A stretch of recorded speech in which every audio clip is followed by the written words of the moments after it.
ऊपर वाले ने हम सबको एक अनोखी पहचान दी है इस जीवन में कुछ अनोखा करने के लिए। हर कोई आशा करता है कि उसका जीवन सफल हो और वो उन ऊंचाइयों को छुए जिसकी वो कल्पना करता है। और मैं कुछ अलग नहीं हूं। मेरा सपना था कि मैं एक अभिनेता बनूं। हम सपनों की दुनिया में जीते हैं, लेकिन मेरा मानना है कि अपने सपनों को सच करने का सबसे अच्छा तरीका है कि आप जाग जाओ। कहते हैं dreams are just a reflection of your desires. मतलब सपने आपकी इच्छाओं का एक अक्स है, लेकिन आंख खुलते ही आपके सामने वो शक्ति आ जाती है कि आप अपनी इच्छाओं को पूरा कर सके। और ये शक्ति ऊपर वाले ने सबको बराबर दी। फर्क सिर्फ इतना है कि मुट्ठी भर लोग ही इस बात को समझ पाते हैं और बाकी निराशाजनक जिंदगी बिताते हैं। पर ऐसा क्यों है? क्योंकि लोगों का लाइफ में नजरिया बहुत निराशावादी यानी पेसिमिस्टिक हो गया है। कोई भी अनोखी घटना हमारे लिए एक अपवाद यानी एक्सेप्शन बन जाती है। हम सोचने लगते हैं कि ऐसा कुछ हमारे साथ नहीं हो सकता, और फिर किस्मत पर मटकी फोड़ना तो हमारी खानदानी आदत। एक छोटे कद का आदमी कभी बास्केटबॉल प्लेयर नहीं बन सकता, शरीर से भारी आदमी डांसर नहीं बन सकता, और एक आम दिखने वाला आदमी कभी अभिनेता नहीं बन सकता।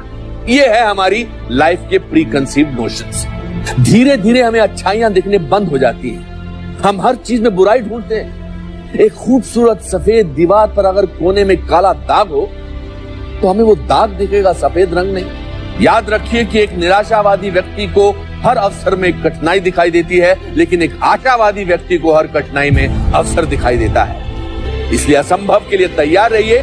याद रखिए कि आपके सपने किसी चमत्कार से नहीं, बल्कि निश्चय भाव और संघर्ष से पूरे होते हैं। हमारी जिंदगी की सोच का दायरा प्री कंसीव नोशन यानी पूर्व कल्पित धारणा से घिरा होता है। माँ बाप जब बच्चों को जिंदगी में कुछ प्रेरणा देना चाहते हैं तो हमेशा किसी साधारण व्यक्ति की सफलता की कहानी सुनाते हैं। बचपन में तो इन कहानियों से मन बहलता है, लेकिन जैसे जैसे हम बड़े होते हैं ये कहानियां हमारे जीवन की प्रेरणा बन जाती हैं और वो शख्सियत बन जाते हैं हमारे आइडल।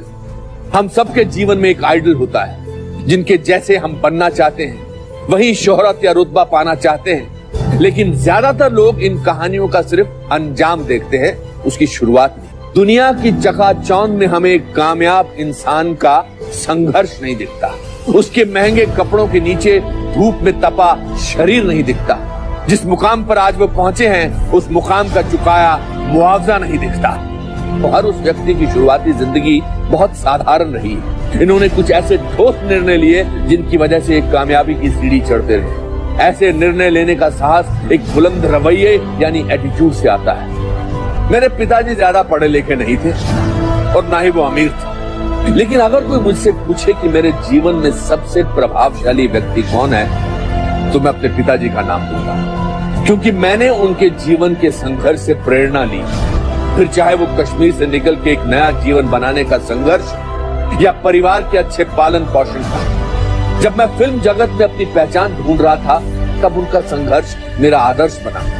अपने संघर्ष की तकलीफ को जब मैं अपने पिताजी के संघर्ष से तोलता हूँ तो मुझे अपनी परेशानी बहुत हल्की लगती है। जीवन में हार ही इंसान की सबसे बड़ी सीख है, क्योंकि हार के बाद ही आप जीतने का मतलब समझते हैं। इस बात से मुझे great scientist Thomas Alva Edison का एक वाक्य याद आता है। जब वो बार बार इलेक्ट्रिक बल्ब बनाने में नाकाम हो रहे थे तो उनसे किसी ने कहा, क्या आप अपनी नाकामयाबी से शर्मिंदा नहीं?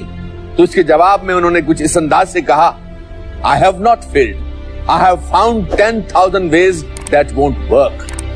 ये है परसिस्टेंस का नतीजा, जिसने नाकामयाबी की परिभाषा बदल दी।